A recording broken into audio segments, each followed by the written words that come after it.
Before, there was no storage in there and there was no place to put things that were clean. Stacking the machines gave us a lot more room. The kids are responsible to bring their own laundry. They each have a laundry basket in their room. They bring it up at least once a week. They have to sort it themselves. I have bins in there that pull out, and then I throw them in a load at a time.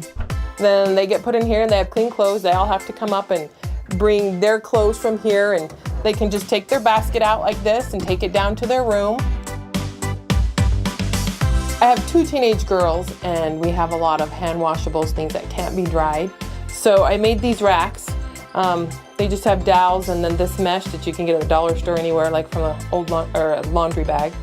And I just made this frame, put them on there, put some drawer fronts on. Then you take your hand washable, you just put it on here, spread it out so it can dry well.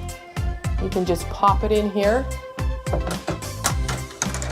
And I have 3 so that I can put multiple items in at a time. We installed this switch here and it's connected to a fan in the back of the unit. It's a timer switch, so I can just turn it on, walk away and leave it, and it goes for an hour.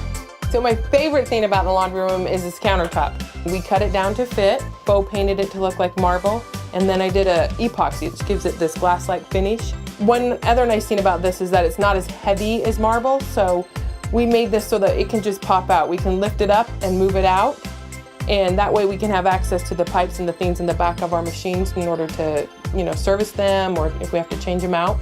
If you have kids, a lot of clothes end up on the floor because they wouldn't really actually put them away. And so for me, I have the folding table and then I hang their clothes right there. So anything that can be hung, I hang up, and they just have to put it on. So I find there's less things going on the floor that are clean. I don't iron very often, but when I do, I love having this here. It just comes down. It tilts or swivels, allows me to do the ironing, and I hate it when my kids leave the ironing board up and everybody's tripping over and you're afraid the iron's gonna fall on. This is great, it's out of the way, and if I have to leave the room for a minute, the swivel allows me to walk out.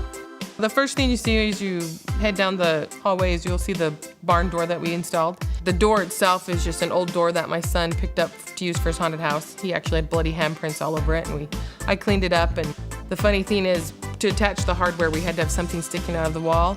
We thought that looked funny, so I planked the entire wall just so that it looked great with the laundry room door. So the whole wall is now planked, which I think is cool looking. When she gets an idea in her head and says, hey, I want to do this, this, and this, and this, and that's when we go out and start looking for pieces at secondhand stores, garage sales, even dumpsters. We're a one-income family. That's part of our inspiration is we start with what can we afford, so we start looking at alternative ways of doing things. And then usually I go around, I check places like House, research looking for things that I like, colors I like, everything from function to style. Laundry rooms, we don't have necessarily, most of us have huge laundry rooms. We have a normal, smaller size laundry room. Some people just have a closet, but if your laundry room's prettier, it's a lot more fun to do laundry. House, the new way to design your home.